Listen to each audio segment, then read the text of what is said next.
everybody, welcome back to April's on a Budget. I'm April, and today I'm going to be doing something a little bit different.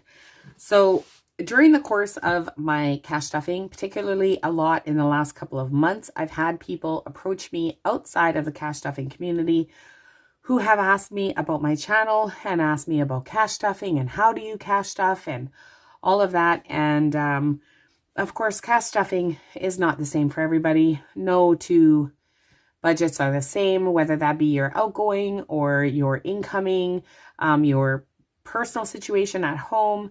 Everybody's different. So there's no one way to tell anybody how to cash stuff. So that's not what I'm here to do. What I am going to do is show you how I cash stuffed. So when I first started, sorry, not cash stuffed, budgeted. So when I first started cash stuffing, the first thing that I very quickly realized, because I cash stuffed for about, I want to say maybe 9 months, 8 months, I cash stuffed and I failed. I failed miserably. And the reason that I failed miserably was because I didn't budget. I basically just got paid some of my bills, and all what I was left with was the cash that I had left over. I was throwing that into envelopes and cash stuffing, and all of that seemed okay until I got to about 9 months in and realized that a lot of the bills that I thought were getting paid weren't, that there just wasn't as enough money being set aside for bills. And so that basically made it so I needed to completely redo how I was doing cash stuffing. And that basically started with learning how to budget.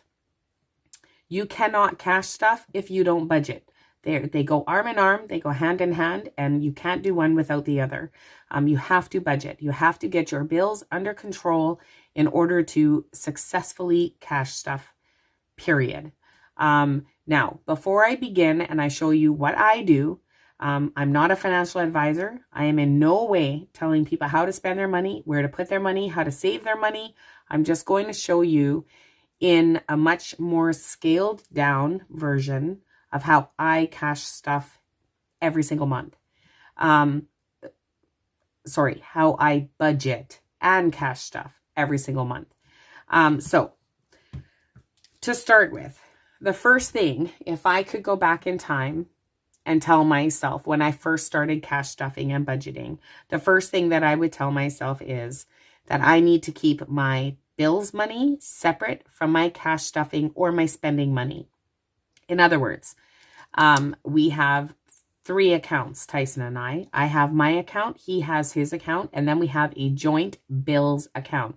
Now, it's not a typical joint account because we don't put all of our money into that account. We only put enough money into that account to cover our monthly bills. So what are our bills that come out digitally?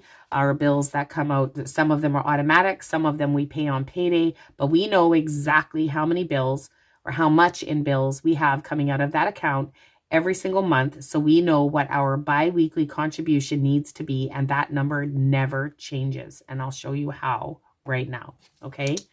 So I'm going to say this is not accurate. I'm not going to give you all of that information, like my personal income and information. I have done that, and it is on my channel if you want to go back and look. But I'm going to say if I were a single person or a person who is responsible for half of the bills, or whether that be because I have a roommate or a spouse or a partner, or I live with my parents, whatever the case may be, I'm making minimum wage, $15. I believe in Canada, in Manitoba right now is $15.60 or $15.80 is the minimum wage. So if you're making that much and you're working full time, after deductions, your income is going to be somewhere in the ballpark of $950 to $1,050. So I made my income $1,000. Okay, now remember, this is not actually me, it's fictitious me.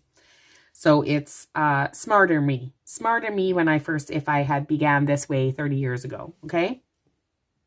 So let's say my biweekly income is $1,000. Okay. So what is my, I'm just going to leave that as, oh, that should have been here. Sorry. So my income, so April is $1,000. So my bills. So for rent, every 2 weeks. I'm going to assume that monthly my rent is going to be $500 a month. So what I'm responsible for every payday is $250. That's what I need to leave in my account every single payday in order to ensure that I have $500 a month.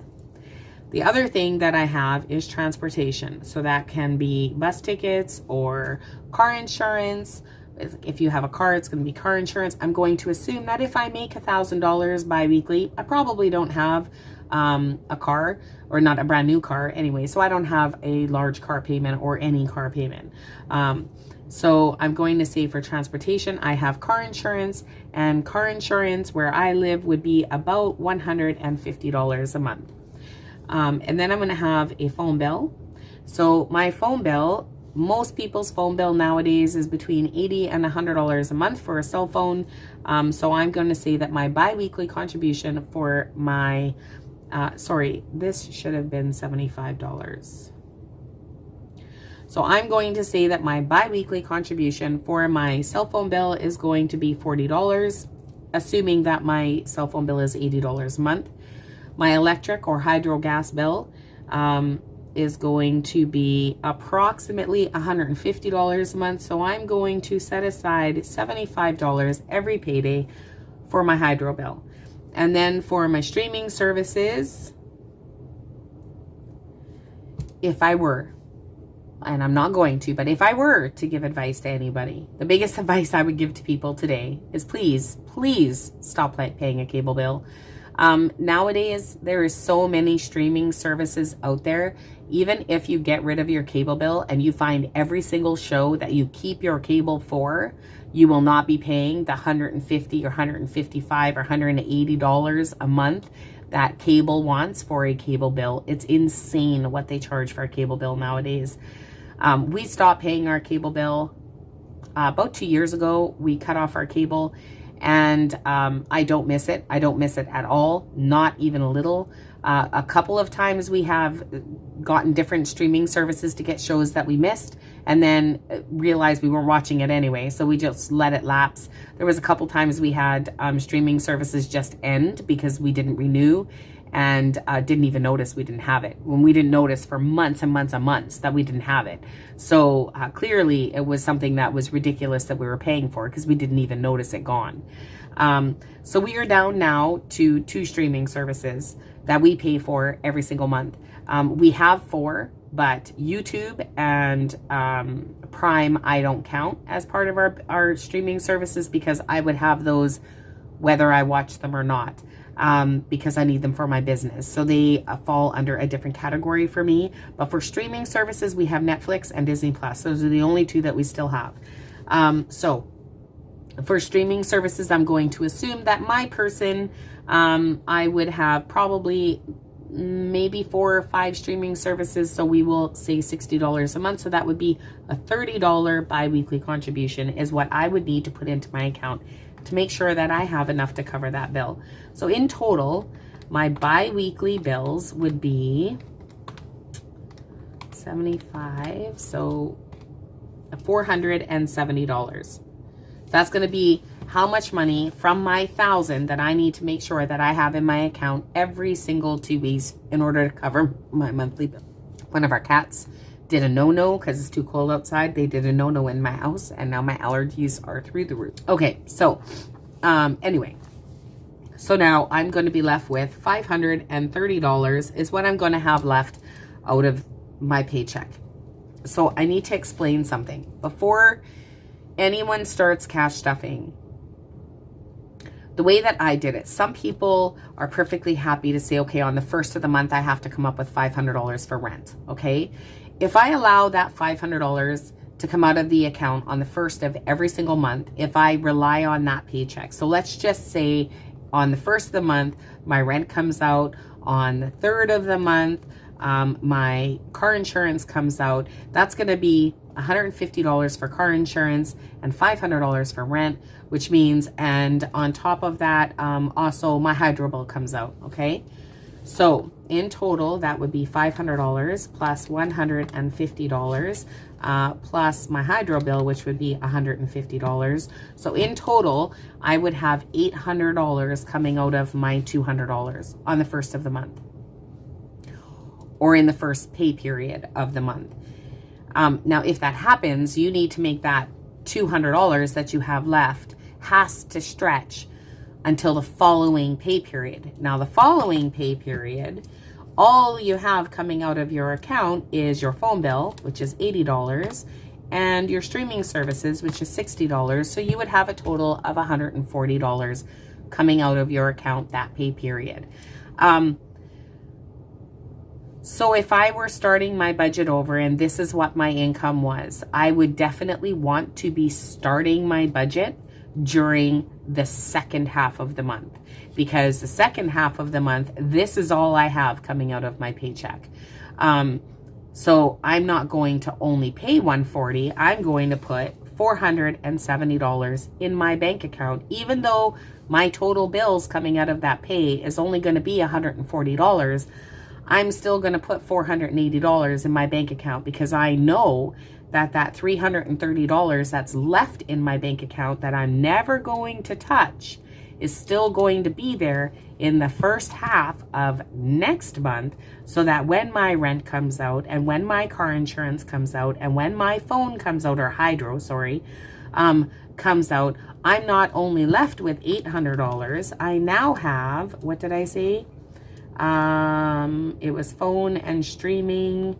So that's $70, which would leave me $400 in my bank account.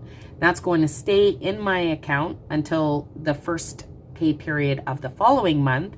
And now I'm starting off the month with $400, plus now I get paid, and I have, so now I have $1,400 in my bank account on payday, even though I only got paid $1,000. So now when my rent comes out for $500, and my transportation, car insurance, comes out for $150, and my hydro comes out for $150, I still have $600 in my bank account. Do you understand? So that's basically what I'm saying, is you need to make sure that when you're starting a budget, that you start, if at all possible, that you start your budget during the pay period that has the least amount of bills coming out of your account. But you're still going to put in as much as you need to cover half of the bills for an entire month. You're going to leave that in your bank account just to make sure that come the first of next month, you still have enough in there to cover everything. And I hope that makes sense, because that's the most complicated part. And for me, when I started budgeting, that was the hardest part. Was for us, we're opposite. Our rent comes out mortgage. For us, it's a mortgage, but our mortgage is every 2 weeks. It's not in the first half of the month. It's not in the second half. It's every 2 weeks, no matter what. Our mortgage comes out. Our car payment is exactly the same way. We pay it bi-weekly, so that never changes. However, in the latter half of the month, from the 20th to the 22nd, we have Tyson's car insurance, my car insurance, and our house insurance, and Tyson's car tire loan. We have a program in Canada that allows you to get your winter tires on a payment plan. So we have his tire loan. So all of that, my car insurance is $140. You know, I don't even know, because I don't know what Tyson's car insurance is, but our house insurance is $122. My car insurance is $140. Tyson's car insurance is significantly higher than that. I think his is like $180 or $190, plus his loan, his tire loan, which is, I believe, $40. So all of that comes out in the second half of the month. So we always have to make sure that we have money in the bank in the second half, more in the second half than the first. But our contribution every payday is exactly the same, because we put in the first part of the month, the first pay period of the month, when we put in our money, there's a few $100s left over after our bills and everything is paid, but we don't touch that money. We just leave it in there, and it carries over until the following paycheck. And then when we get our next paycheck, there's always still enough money in the bank to cover those added expenses that we don't have in the other part, the other pay period of the month. So I hope that that makes sense. So anyway, so I would be leaving myself, I would be paying $470 each and every month, or sorry, bi-weekly for bills, that's how much I'm going to leave in the bank. All the rest of that money, $530, I'm withdrawing that money. I'm going to take that money out. That's now going to be my cash. And that's what I'm going to cash stuff with, is that $530. Okay. So now, just to break this down a little bit, I'm going to assume that my car insurance is not $150, it's $148. Okay, so it says here $150 a month, but my actual every month is $148. Divide that by 2 means that there's actually 74 of that is actually going to go on car insurance, not 75. And my phone bill is $78. So of that 40 that I've put in the bank, 39 of it is actually going toward my phone. The other dollar is just going to stay in the bank. Hydro bill. We're going to assume that my hydro bill is $143 every month. Let's go 144. Is $144 every single month. So that means that my bi-weekly contribution is actually going to be $72. And then for my streaming services, we're going to assume that my streaming services are $56 every single month, which would mean that my bi-weekly contribution is going to be $28. Okay, so now let's add all of that up. So 74 plus 39 plus 72 plus 28 plus 250 for rent.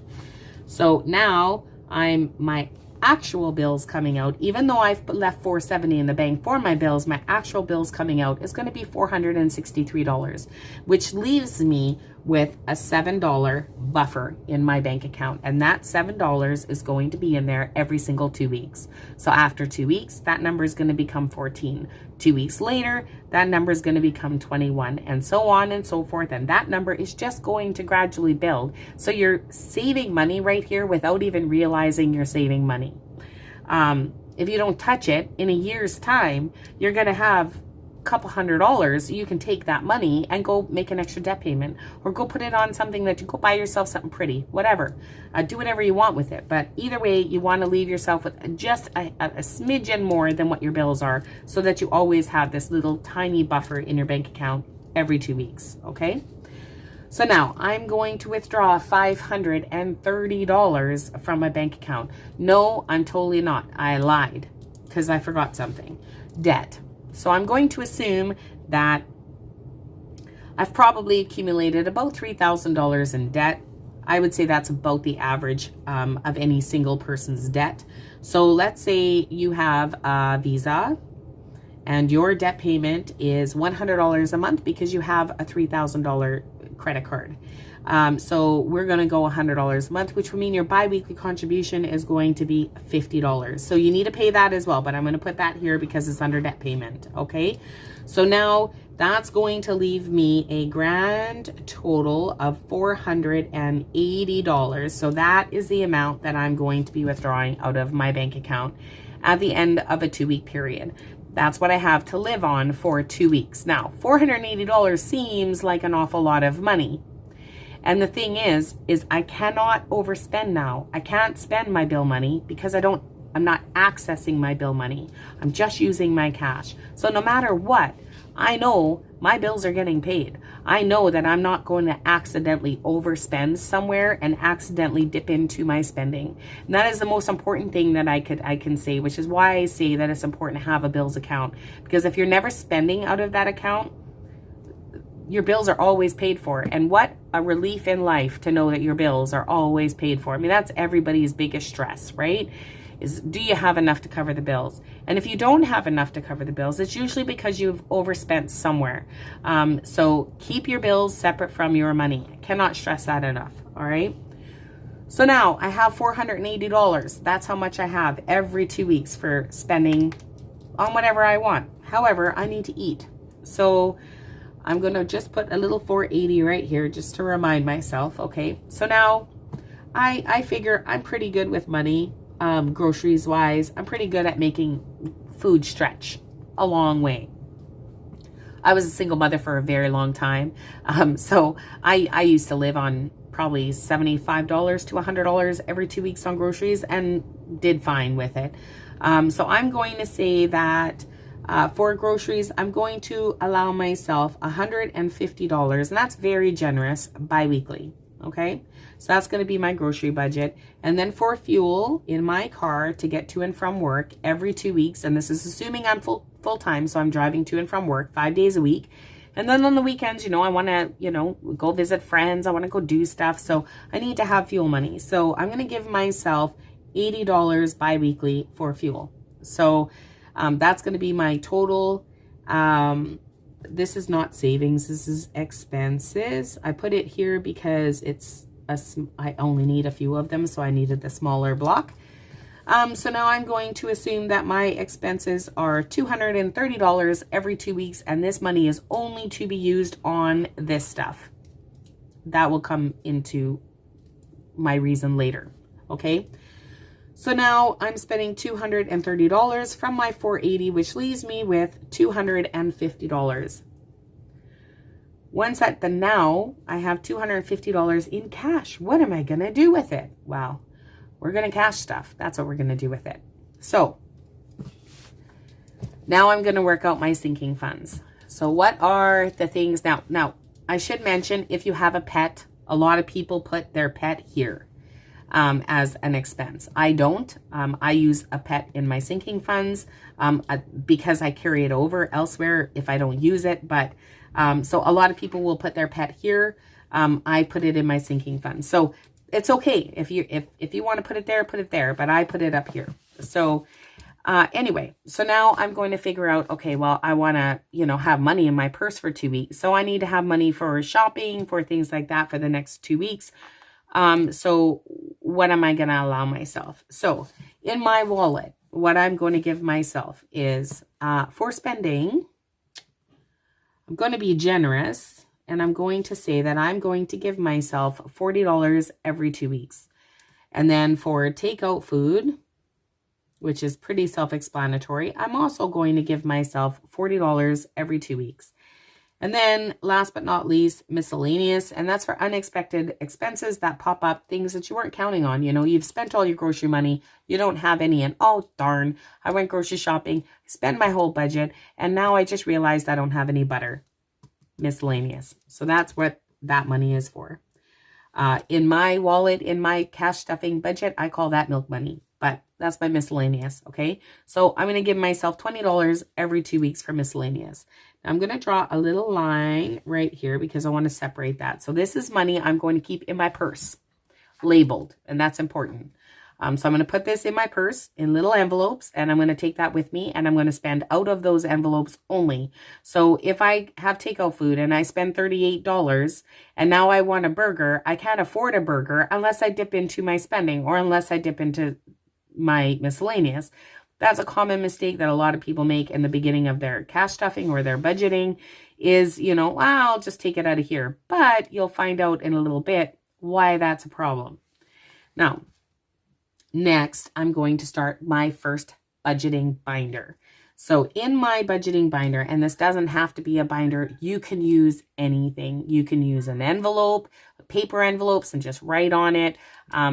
Don't go out and invest hundreds of dollars in cash stuffing equipment until you know that cash stuffing works for you, because it's not for everybody. And I just don't, please don't go and spend hundreds of dollars on Etsy or anywhere for that matter until you know that cash stuffing is right for you and you need to have those tools in order to cash stuff. Please start off small. You can buy binders like this pretty much anywhere nowadays for a couple of bucks. Like dollar stores carry them. I know Dollar Tree carries them. So just go pick yourself up a cheap little binder or no binder at all. Just use paper envelopes, whatever it is you need to do to get by. That's what you're going to do. But you need to have labeled envelopes of any kind. Okay. Now, for my sinking funds. So this is my sinking funds, as in my weekly spending sinking funds, or bi-weekly in this case. And then I also have to have my sinking funds, which are my variable sinking funds. So this is going to be money that I put aside every single month, but I also dip into on a regular basis, not necessarily monthly, but on a regular basis. Okay. So for my variable sinking funds, I am going to start with pets. because for me and my sinking funds, they are my most important. So I'm going to set aside $40 every 2 weeks for pets, because in my case, I have 4 cats. 4 cats require a lot of money. And then fun. I'm so sorry. Speaking of pets, my allergies are through the roof right now, so I'm going to be coughing and sniffling. Yeah, sorry. So just apologize in advance. Anyway, so for fun. So this could be anything. Entertainment, going to the movies, going to the bar, whatever. $40. Now, this is not money you're spending every week. This is money you are setting aside every week. So that should the day come that you're going to go to the bar, if you do this for 3 weeks, after 3 weeks, your fun money is now $120. So, not weeks, 6 weeks. This would be bi-weekly. I'll break this down more in a minute. And then last but not least, clothing, because everybody needs clothing. And, clothing budget doesn't need to be big. I'm going to make it $10. And so my total variable spending, this one is $100 and this one is $50 for a total of $150, 40, 80. Oh, Jesus, this is 90. That's why. So this number is $190. So of my $250, how much money do I have left for savings? $60. That's what I have left. So I'm taking my $250 that I have left in cash after my groceries and fuel. I'm minusing what I need for sinking funds, which is $190 bi-weekly, which leaves me $60 for savings. So now for savings, I'm going to start with what everybody has. I'm going to put Christmas. You can just put gifts if Christmas is not something you celebrate. And for Christmas, I'm going to budget $20 bi-weekly. For emergency fund, I'm going to budget $10 bi-weekly. Now, that's not very high. I keep a low emergency fund, but some people, this is their main priority, in which case you can put more in there and less elsewhere, if that's your priority. But emergency fund is not my priority. As long as I have a little something being tucked away, I'm happy. And then after emergency fund is going to be vet, because I own a bunch of cats and so they cost a lot of money in vet bills. So I need to make sure that I am stuffing away money for my cats every single week. Now, this is why I leave my cats in my sinking funds up here rather than in my expenses, because for my cats, I over budget how much money we need for their pet food. And then every so often, they accumulate extra money in here and I will take that money out and then it goes into vet savings for them. Okay, so that's why I leave them in my sinking funds rather than putting them in my expenses. So, but on top of the overflow from this, I'm also setting aside $10 every 2 weeks just specifically for the vet. And then for home, I'm going to set aside was it $10 I put? 20, 30, 40. Yeah. So I'm going to be setting aside $10 for home. So this is just going to be for things that may pop up around my house that I need. You know, if there's just something that I want, candles, things like that. That's what that's going to be. Just for, you know, little home things that pop up. If I need a new rug in my kitchen, just something like that. You're going to have some savings for that. Okay. So now, once I've done that, that leaves me with a grand total of $10. So that sounds really sad to be left with only $10 after your paycheck. But keep in mind that you don't have to worry about your bills because your bills are taken care of with no effort from you whatsoever. Besides that, nothing. You just leave the money in your bank account. You don't have to worry about it. But you're not going to accidentally spend it. So it's there and you know it's there. Your $10 is not all you have to spend. You also have spending $40, takeout food $40, and miscellaneous $20. So you've given yourself $100 in spending allowance.